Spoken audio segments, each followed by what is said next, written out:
The loft was everything I had envisioned when I stumbled across the listing, a perfect blend of industrial charm and modern comfort. The exposed brick walls, iron-framed windows, and the faint hum of the city below made it the ideal space to retreat and write. I had come to New York to immerse myself in the folklore of the city, hoping to spin its urban legends into a book that would breathe life into the fading art of ghost stories. The place had a peculiar history, the kind that only added to its appeal. Built in the early 1900s, the building had once been part of a church complex. The church itself, as I later discovered, had been demolished decades ago, leaving behind only whispers of its existence and the lingering curiosity of those who lived nearby. Settling in, I arranged my notebooks and laptop on the desk that overlooked the street. The December air carried the scent of snow, though the weather had not yet obliged. Outside, strings of Christmas lights adorned the lampposts, casting their soft glow on cobblestone streets. There was a warmth to Tribeca, even in its coldest season, and I felt an odd sense of belonging amidst its contrasts. It was on my second night in the loft that I first heard about the legend. I had ventured to a small cafe on the corner, a cozy refuge from the biting wind, and struck up a conversation with the barista. He was an older man, his face lined with the stories of a lifetime in the neighborhood. "Did you know," he began, as he handed me a steaming cup of coffee, "this building used to be connected to St. Florian's Church? Strange thing about that place, it's been gone since the 60s, but every Christmas Eve, people say you can still hear the bell ring. No one knows why. Some say it's the wind, others," he trailed off, his expression caught somewhere between amusement and unease. Intrigued, I pressed him for details, but he waved me off with a chuckle, claiming it was just one of those tales locals like to tell. Yet, as I returned to the loft, the story stayed with me. A phantom bell ringing on Christmas Eve, there was something hauntingly poetic about it, something that begged to be unraveled. That night, as I sat at my desk jotting down notes, I found myself glancing toward the window more often than usual. The street was still, the city quieter than I had expected for the season. The silence felt almost unnatural, as though the loft itself were holding its breath. Around midnight, as I prepared to retire for the evening, I heard it, a sound faint and distant, yet distinct. A single toll, like the reverberation of a bell, carried on the wind. I froze, my hand gripping the edge of the desk. It couldn't be real. The church was gone, its bell tower long dismantled. But the sound came again, clearer this time, cutting through the stillness like a needle through cloth. It wasn't coming from outside, I realized, but from within the walls of the loft. The sound lingered, as if the walls themselves had absorbed it, amplifying its presence in the silence. My first instinct was to rationalize it, a pipe groaning, perhaps, or a stray echo from the street. Yet, the clarity of the toll unsettled me. It bore none of the randomness of a mechanical fault. It was deliberate, measured, resonant. I stood in the middle of the loft, listening. My pulse quickened as the sound repeated, faint yet unmistakable, carrying a kind of ancient solemnity. It seemed to come from the far corner of the room, where the exposed brick arched into an old alcove, a remnant of the building's ecclesiastical past. Grabbing my phone, I activated the flashlight and crossed the room. The beam illuminated the alcove's uneven surface, highlighting cracks and remnants of plaster that must have survived decades. For a moment, I hesitated. The rational part of my mind urged me to turn back, to chalk it up to the strangeness of an old building. But something else, a darker curiosity, compelled me forward. I ran my fingers over the brick, feeling for gaps or hollow spaces. The surface was cold, and as I pressed against it, the faint scent of earth and stone rose to meet me. It was then I noticed it, a small iron plate embedded in the wall, corroded with age. It bore no markings, no apparent purpose, yet its placement felt deliberate. Before I could investigate further, the tolling resumed. This time, the sound was sharper, nearer, as though the bell had moved within the building itself. A chill crept up my spine. The room felt colder, not just physically, but with an oppressive weight, as though something unseen had stirred and turned its gaze upon me. I backed away from the alcove, my heart pounding. The idea of staying in the loft suddenly felt intolerable. I grabbed my coat and keys, slipping into the night, hoping the bustling streets of New York would drown out whatever was happening within those walls. The city, however, offered no solace. Though the streets were alive with the hum of holiday cheer, a heaviness lingered with me. The festive decorations, glittering wreaths, glowing shop windows, seemed oddly hollow, their cheer almost mocking. I wandered aimlessly, my steps taking me farther from the loft and deeper into Tribeca's maze of streets. At some point, I found myself standing before an old library, its imposing facade carved with intricate details that hinted at its age. The place seemed out of step with the modern city, like a relic that refused to be forgotten. The lights inside were still on, and a sign by the door proclaimed it was open late for the holiday season. Seeking refuge, I stepped inside. The warmth of the library was immediate, the scent of aged paper and polished wood washing over me. The librarian, a thin woman with sharp features and piercing eyes, greeted me with a nod but said nothing as I moved past her. The shelves stretched endlessly, their contents a mix of history, fiction, and the strange curiosities of a city steeped in stories. Drawn to a section labeled Local Lore and Legends, I began scanning the titles. My fingers paused on a slim, leather-bound volume titled St. Florian's Bell, a chronicle of Tribeca's lost church. My breath hitched. Sitting down at a nearby table, I opened the book and skimmed its pages. The church had been demolished in 1965 after a fire rendered it unsafe, but its history was steeped in peculiarities. Parishioners had reported strange occurrences, objects moving, unexplained shadows, and, most curiously, the bell ringing at odd hours, even when no one was in the tower. My eyes caught on a passage toward the end. The final Mass at St. Florian's took place on Christmas Eve, 1964. The congregation gathered one last time, their voices rising in solemn hymns. At midnight, as the bell tolled for the final time, witnesses claimed a figure was seen on the balcony, though no one had been permitted up there.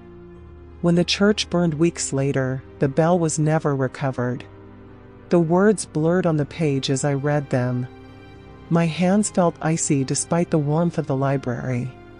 The sound I had heard in the loft wasn't just a figment of my imagination, it was connected to whatever history clung to this place, refusing to let go. The librarian's voice broke my thoughts. "Strange, isn't it?" she said, her tone light but carrying an edge of something unspoken. I looked up, startled. She was standing just a few feet away, her hands clasped in front of her. "What's strange?" I asked, trying to sound casual. "The bell," she replied. "It has a way of finding those who aren't looking for it." I returned to the loft with the librarian's words echoing in my mind. The bell has a way of finding those who aren't looking for it. I wasn't sure what unnerved me more, her cryptic tone or the undeniable link between the bell and my loft. Outside, the streets had grown quieter, the festive glow dimmed by the late hour. Snow was beginning to fall, softening the city's edges, but the gentle beauty of it only heightened my unease. The weight of the book in my bag was a reminder of the secrets I had unwittingly invited into my life. Back inside, the loft felt different.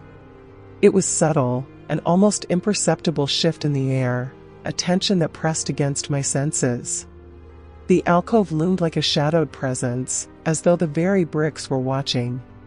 I locked the door, drew the curtains, and set the book on the coffee table, its leather binding gleaming under the dim light of the lamp. I couldn't resist opening it again, my fingers trembling as I flipped to the chapter about St. Florian's final days. The fire, the unexplained apparitions, the mysterious disappearance of the bell, it was all there, detailed with unsettling precision. One particular passage stood out. Many claimed the bell's toll was not merely a sound but a summons, a call to those it chose, drawing them into the church's shadowed history. Some who heard it spoke of vivid dreams, visions of fire and smoke, and voices whispering their names. Others vanished altogether, their fates unknown. A loud thump broke the silence, jolting me upright. The sound had come from the alcove. My pulse raced as I turned toward it, the room suddenly feeling colder, despite the radiator humming in the corner. "Who's there?" I called, my voice unsteady. The loft answered with silence. I stood, every muscle tense, and took a cautious step toward the alcove. The dim light barely reached its depths, casting jagged shadows that seemed to shift as I moved. Then, it happened again, the toll of the bell, clear and haunting, as though it were ringing just behind the wall. I froze, my breath catching in my throat. The sound reverberated through the loft, filling every corner, every crevice, until it felt as though the walls themselves were trembling. Desperate for answers, I grabbed the flashlight from my bag and directed its beam at the alcove. The light caught on something metallic, the iron plate I had noticed earlier. But now, it wasn't just a relic of the past. Scratched into its surface were letters, faint but unmistakable, forming a word. Return. My stomach turned as I reached out to touch the plate, my fingers brushing against the icy metal. It felt alive, almost pulsing under my touch. The moment I withdrew my hand, a cold gust of air swept through the room, extinguishing the lamp and plunging me into darkness. Panicking, I scrambled for my phone, the dim glow of its screen my only source of light. But as I turned it on, the screen flickered, and for a brief moment, I saw a reflection that wasn't my own, someone standing behind me, their features obscured by shadow. I spun around, the flashlight trembling in my grip. There was no one there, but the room was no longer silent. A faint sound filled the air, a low hum, like a distant choir singing a mournful hymn. The notes twisted and warped, rising and falling with a cadence that felt ancient and otherworldly. And then, I saw it. The iron plate in the alcove had begun to shift, the bricks around it crumbling as though something on the other side was trying to break through. I didn't wait to see what would happen next. Grabbing my coat, I fled the loft, the echo of the bell following me down the staircase and into the snow-covered streets. I found myself on the freezing streets of Tribeca, breath clouding the air as I hurried away from the loft. The snow had thickened, blanketing the sidewalks in eerie silence. Even the vibrant lights of Christmas seemed muted now, their warmth paling against the sharp chill that clung to me like an unseen shadow. I walked without purpose, my thoughts jumbled with fear and confusion. The toll of the phantom bell still echoed faintly in my ears, a sound that seemed to come from everywhere and nowhere. How could I explain any of this? Who would believe me? It wasn't until I found myself standing outside a small, unassuming cafe that I realized I had been wandering for nearly an hour. The lights inside glowed invitingly, the windows frosted over, and I decided I needed the comfort of warmth and other people. Inside, the cafe was quiet, with only a few patrons scattered at tables. A couple sat by the window, holding hands over steaming cups, while an older man near the counter leafed through a dog-eared paperback. I took a seat at the back, far from the holiday cheer, and ordered tea, my hands trembling as I wrapped them around the cup. It was then that I noticed the faint chiming of bells above the door, ordinary, cheerful, like those found in countless shops across the city. But the sound made me flinch, my mind snapping back to the bell I'd heard in the loft. "Are you all right?" The voice startled me. I turned to see the waitress, a woman about my age, with kind eyes that seemed to search my face for answers. Her name tag read Claire. "Yes, I'm fine," I lied, though my voice betrayed me.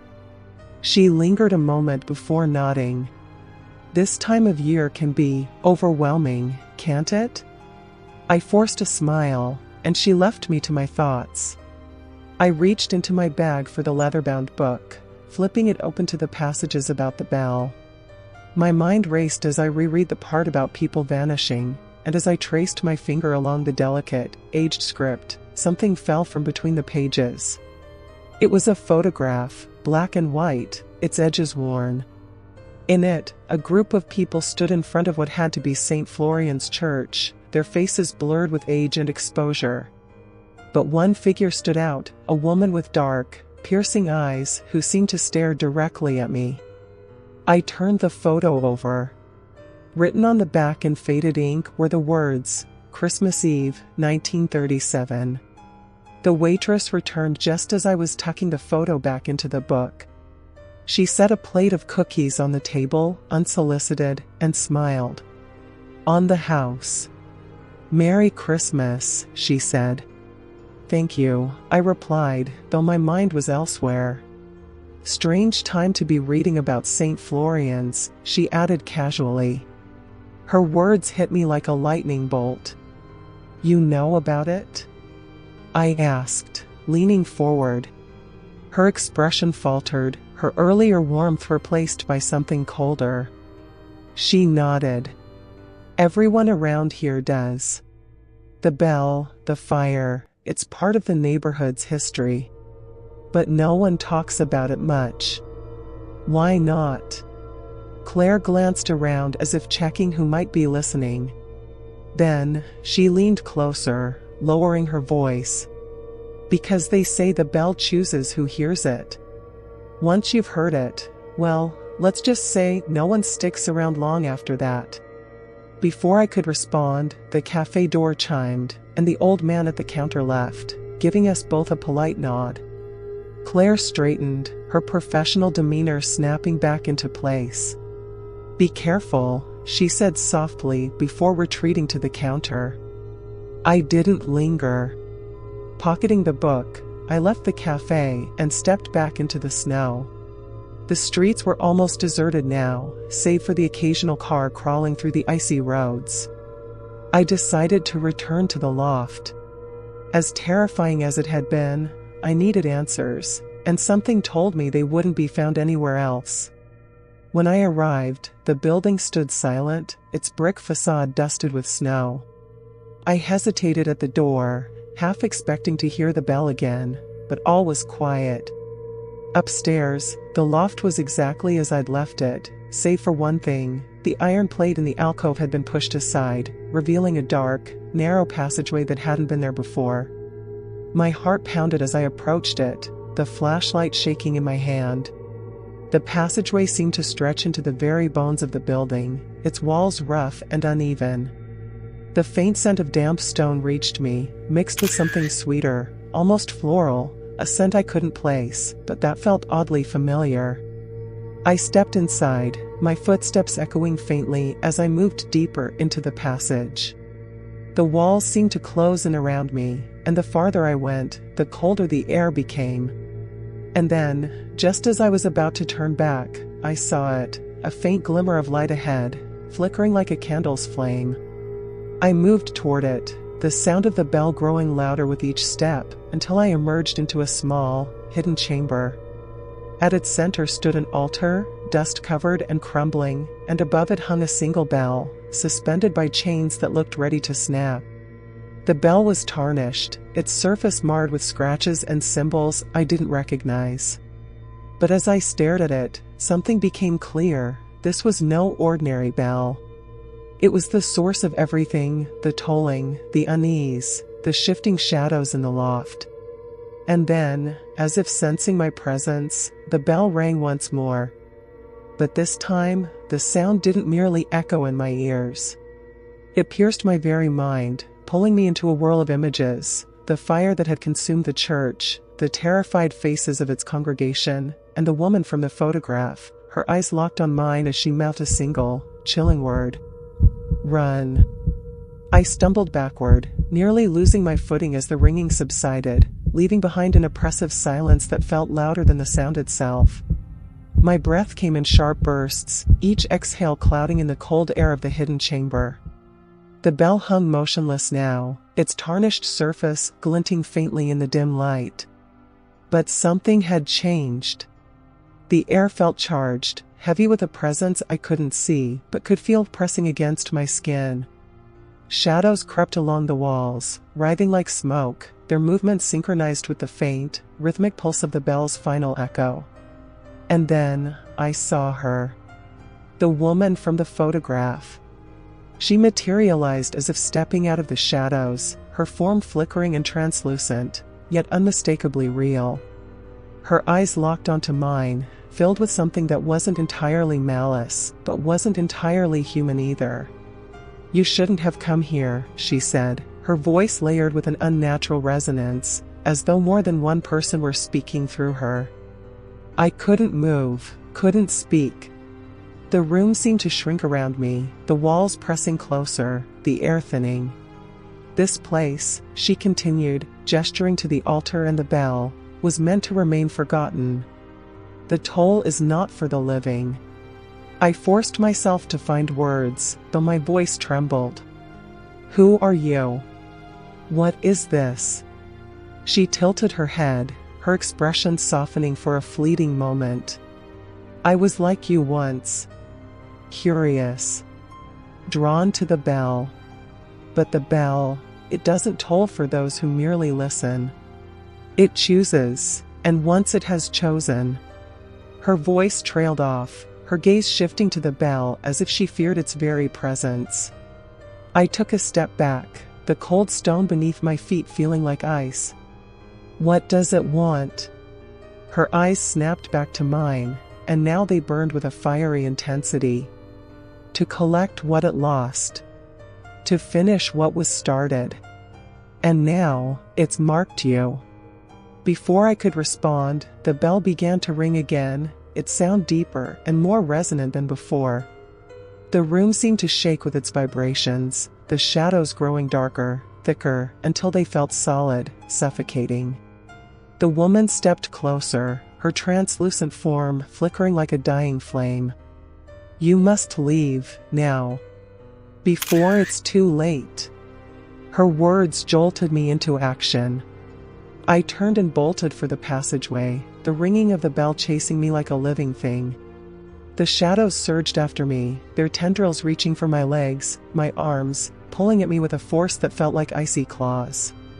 I stumbled through the narrow corridor, my flashlight barely illuminating the way, my mind racing with fragments of the woman's warning. "The toll is not for the living. It chooses."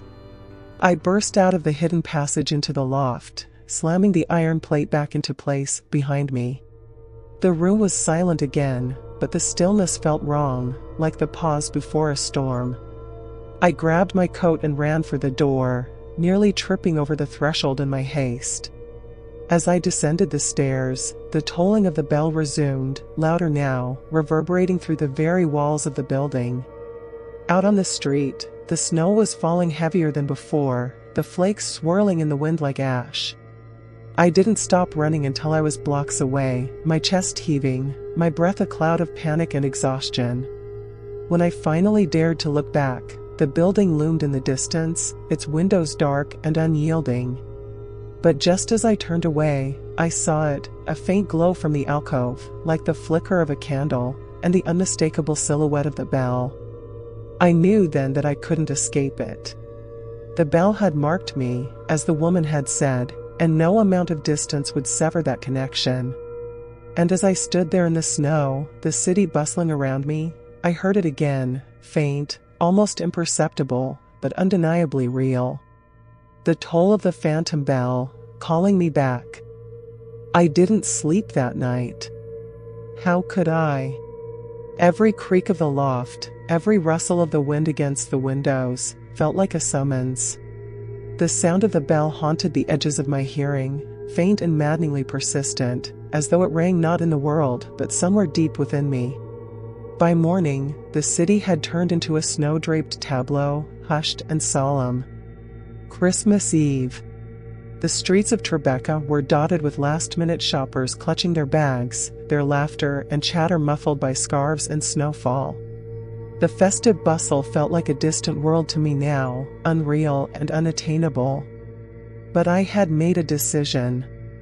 I couldn't simply leave. The bell had followed me, marked me, and the more I thought about it, the more I understood that there was only one way forward. I had to confront it. To understand what it wanted. That night, as the city prepared for its celebrations, I returned to the hidden passage. The loft was deathly quiet as I lifted the iron plate and descended into the cold, narrow tunnel. The light of my flashlight trembled against the walls, and my breath fogged the air. I half expected the woman to reappear, her spectral form warning me away again, but I was alone. When I reached the chamber, the bell was waiting, its surface gleaming faintly in the dim light. The altar beneath it seemed almost alive, the carvings pulsing with a faint glow. The air thrummed with a resonance I could feel in my bones. And then, the toll began. The sound was deeper than before, almost a vibration more than a tone, and with each strike, the shadows around the chamber began to writhe. The woman appeared once more, her figure flickering like an old film, but she was no longer alone. Figures emerged from the walls, one by one, their forms indistinct yet heartbreakingly human. A man in a long coat, a child clutching a stuffed bear, a woman with a shawl draped over her head. They moved as though drawn by an invisible thread, their faces etched with sorrow. "They are the ones the bell has claimed," the woman said, her voice softer now, almost mournful. "Each toll binds another soul to its purpose." "What purpose?" I demanded, my voice trembling. "To remember. To hold the past within the present." The bell was meant to call the faithful to worship, but when the church was destroyed, it became untethered. Its sound no longer reaches the divine, but instead ensnares those who hear it. I stepped closer to the bell, the vibrations shaking the ground beneath my feet. "And why me? What does it want from me?" The woman looked at me with an expression that pierced my heart. "You've heard its call. You've felt its sorrow. It chose you to be its voice." Before I could respond, the bell tolled again, and the room was consumed by a blinding light. I found myself standing in the ruins of the old church, its walls charred and crumbling. Snow fell through the jagged holes in the roof, and the air was thick with the scent of ash. The congregation was there, their spectral forms seated in the pews, their heads bowed as if in prayer. At the center of it all stood the bell, pristine and shining, its surface engraved with names, dozens, maybe hundreds. My name was among them. A sudden clarity washed over me. The bell wasn't a curse, it was a guardian. It carried the weight of those forgotten by time, ensuring their stories were never lost. But in its isolation, it had become desperate, its tolls a plea for recognition. "I'll tell your story," I whispered, my voice steady despite the fear clawing at my chest. "I'll ensure you're not forgotten." The light dimmed, and I was back in the chamber. The figures around me began to fade, their faces softening with a kind of peace I couldn't fully comprehend. The bell was silent now, its surface dull and lifeless. As I climbed back to the loft, the city was alive with the sounds of Christmas. Laughter spilled from open windows, and the streets glittered with lights and joy. But I knew the bell's toll would stay with me forever. That night, as I sat at my desk, I began to write. Not the book I had planned, but a new story, one about a forgotten bell, a ruined church, and the souls it had saved. And as the first words appeared on the page, I felt it, the faintest whisper of gratitude, carried on the winter wind. The phantom bell of Manhattan had marked me, but it had also entrusted me with its purpose. And for the first time in days, I felt at peace.